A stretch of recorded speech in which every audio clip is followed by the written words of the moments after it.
Hey everyone, Liniko here. First of all, hope you enjoyed your Valentine's Day with your significant other. Otherwise, well, welcome aboard. uh, for this video, I'll be going through the Monsters Incorporated D23 trailer for Kingdom Hearts 3. I'm going to focus mainly on the Monsters Incorporated world, or everything that was featured in it, such as Venus's reveal, or his sudden appearance, as well as the creatures, the enemies that you fought there, and the general story of what it seems Kingdom Hearts 3 will have for the world. I'll do Tangled along with Toy Story together in their own videos on a different day, but for now this video is going to focus mainly on the Monsters Incorporated world. So, let's get started. Hey everyone, Liniko here. Today I want to talk to you guys about the D23 2018 Kingdom Hearts 3 trailer that mainly featured Monsters Incorporated, or rather it revealed it, and that was a big surprise. I wasn't expecting it. I believe there were some rumors about it, or leaks or whatnot.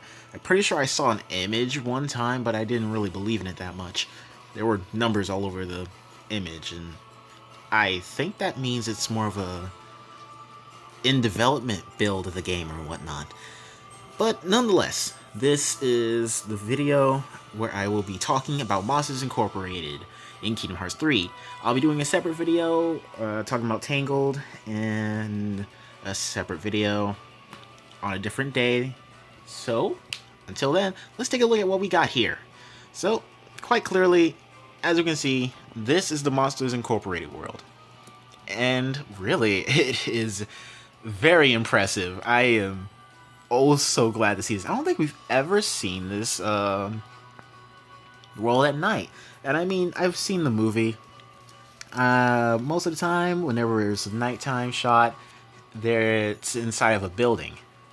But I love how the building looks, the main factory. You can even see in the background there's some pipelines, or that of course are emitting steam and such. And I believe it was here where the main focus of the purpose of this place is that they harvest screams. I was having trouble finding a word to use. Harvest is the best word to go with here, because they literally scare children to harvest their screams, and it is the screams that fuel their world. It is basically the electricity of their world. There was also laughs, but laughing is a bit more of a unstable source of power, because it tends to just short circuit everything. So they focus more on screaming and scaring children. So it kind of relates to the whole "there's a monster in my bed," and that is exactly what they do most of the time. It was a pretty cool movie back in the day. I loved it a lot. Alright, so here we can see Sully and Mike Wazowski. I'm pretty sure it's just Mike as his whole name. I mean, this is his first name. That's pretty much what we can say on its own. But here we can see Sora and these new monster guys interacting with these guys. And as we see later in the trailer, we'll have Sully and Mike as our partners. We won't have Boo, which is pretty reasonable, really, because she's a child. But we'll have Mike and Sully here as our partners, and normally there's a bit of a dynamic where you have one character who's really good at magic and one character who's really good at melee stuff, who uses mostly melee, such as with Donald and Goofy. But now that we know that we have like 5 people in our party technically now, and potentially even more, considering that it's going to be something like the big finale is going to involve 7 lights versus 13 darknesses. We could have 7 people on our party ready to go. What that means for Donald and Goofy, I don't know. They're definitely not part of that 7 lights that Xehanort mentioned in Birth by Sleep and Dream Drop Distance. But here, I'm pretty sure these two will mostly involve melee. They'll go mostly melee. Maybe they'll have an attack where they roar, and that's probably as far as they'll get some magic going. Of course, that'll probably use some MP and such, but I'm really just happy to see that Mike and Sully are going to be partners. And really, it's still surprising to know that you can have two characters from a world in your party now. You don't gotta swap out Donald or Goofy. You don't need to do that. You can just add these guys to your party, and that's gonna be amazing. I still love this part where Boo calls Donald Mike Wazowski. Oh, that's right. We could also talk about the new appearances of Sora, Donald, and Goofy. And the best shot for that is, of course, right here. Darn it. Okay, I had a better image in mind, but I just wanted to just get that nice look at Donald. Alright, so as we can see, we got a perfect shot of Donald, Goofy, and Sora in their new monster guises, as it is tradition or something about, I believe it's part of the Keyblade magic, or maybe it's just the way the worlds keep balance, because just seeing someone different would just throw off everything. Especially in this world, really, because if you're human, you're pretty much a biohazard and all that. But if we look at Sora, Donald, and Goofy, Donald has one eye. He actually has some little protrusions on the sides of his head, as well as little teeth like bits sticking out from his beak. He also has some wings, and generally his outfit is still the same, and he's even got two antennae above his head.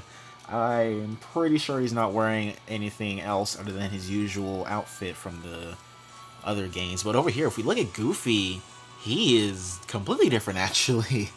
His eyes are outside of his head, and that is very disturbing if you ask me. But he does still have his hat. He has his vest, but he doesn't have the undergarments that go over it, or his pants at all in general either. It's a little awkward, but it's fine. I was considering finding a better look at Sora, but this one's fine. But here we can see that Sora's seems to be more of a cat-like kind of monster. I'm basing this off of his mouth, his lips, because they have the usual sideways 3 or something where well, you know what I mean when you see it. When you see it, you'll know what I mean. It kind of looks like how most artists would draw cat mouths and all that. But he has blue eyes still. His hair, I think, is a little different. It's more like scales. It's more like scales and such. He doesn't wear any. He's wearing nothing underneath, but he does have fur and all that. And I do like this little design here. And I have to admit, I completely forgot about the fact that the characters change when they enter a new world, at least most of the time, because they didn't do that too much in Kingdom Hearts 2. I think the one time they did it was, of course, at Atlantis, and I believe the Pride Rock world, with Simba and everyone else. But I kind of like his design, and actually, we'll see later on, his fur actually changes whenever he goes into a different drive form. This right here is what I really want to talk about. Because here, we can see a lot. We can see the entire environment. We got Mike Wazowski, Sully, Donald, Goofy, and Sora all in the party here. I believe Sora's health is actually a little bit bigger than it usually was. You can see the focus bar still, the MP bar.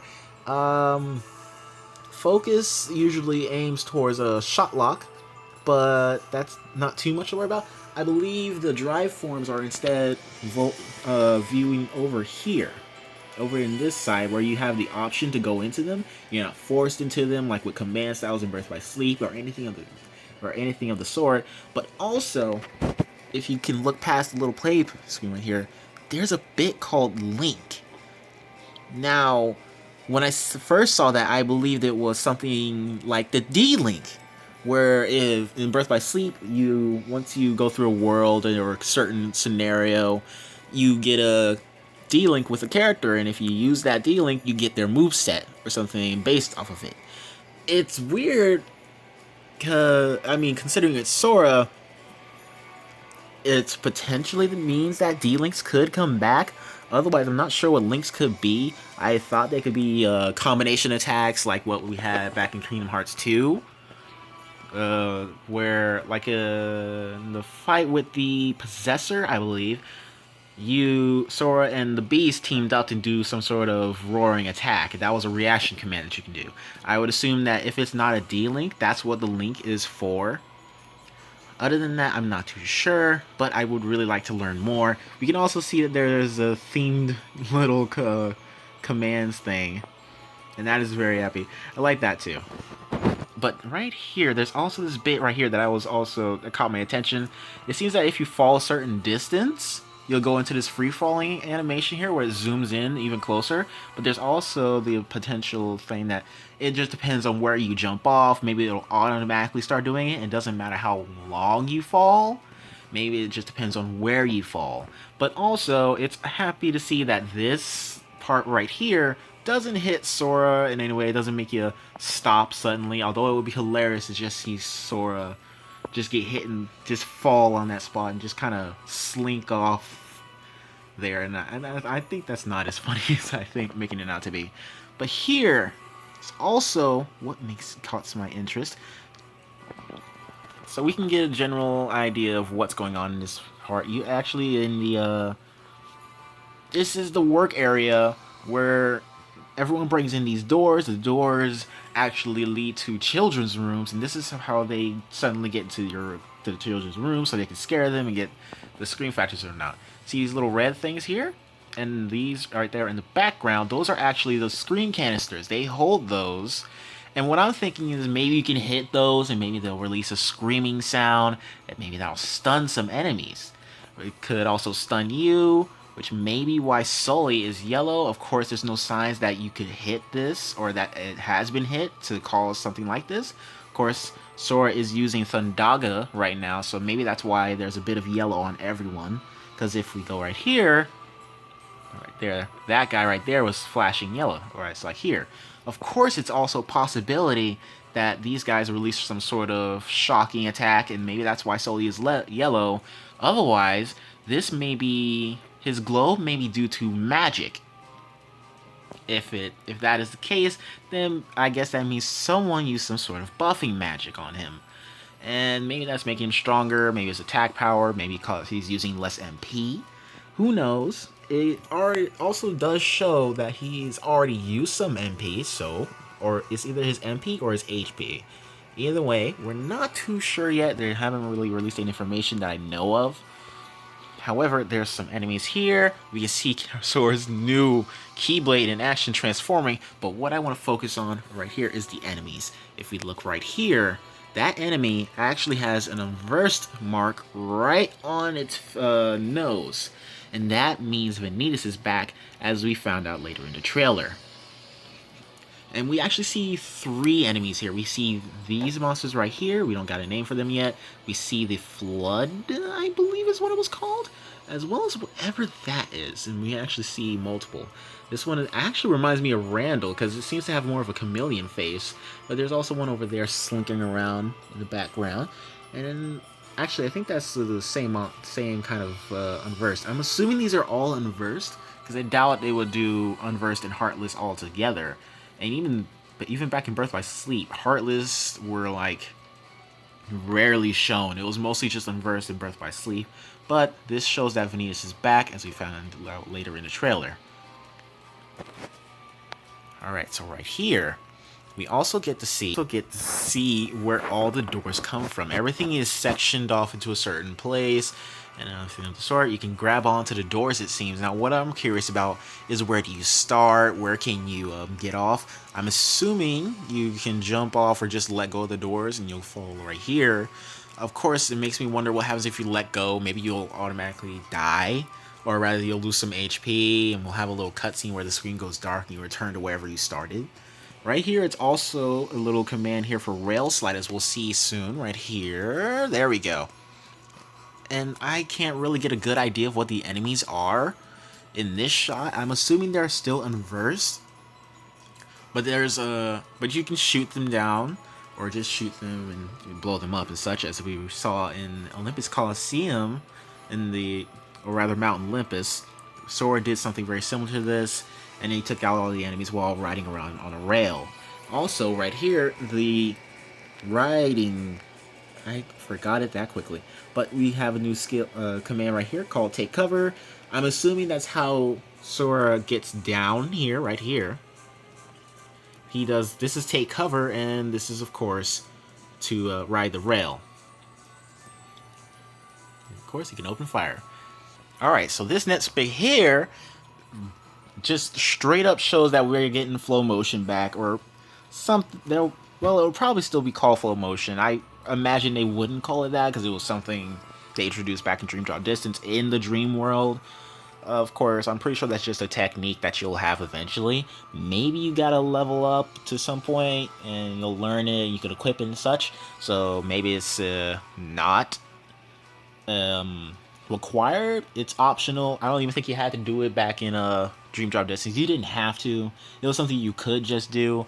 It was extremely powerful back then in Dream Drop Distance. I'm pretty sure it'll be powerful to a degree here. As we can see, it's actually drawing in all the Heartless. And looks like I was wrong about earlier, because there are Heartless here, and you can fight them. We see soldiers, and whatever these new enemies are, I believe they're called Crimson? I think they're called Crimsons, because you have the Red Nocturnes. And I'm assuming these guys are like the upgraded variants, because these are the ones that usually have rings around them. And there's also an electric version, and I believe a wind version. I don't think we've seen an ice version of them yet. But of course, it's also a possibility. And here we can see Sora pull out another new Keyblade style, which is strange because I think he actually has the Monsters Incorporated Keyblade that turns into the Quick Claws. And to be fair, this isn't the first time we've seen something like that. We've actually seen Sora do that with the giant hammer form that he actually uses when we saw it in the Toy Story trailer, and he turned that one into Drill Punch. So it seems like most Keyblades, or if not all of them, have two transformations. One for a level 1 transformation, and then when you get to a certain point, you get a level 2 variation. The first level 1 is Quick Claws, whereas the second one right here, as we can see, Sora changing Quick Claws into Twin Yo-Yos.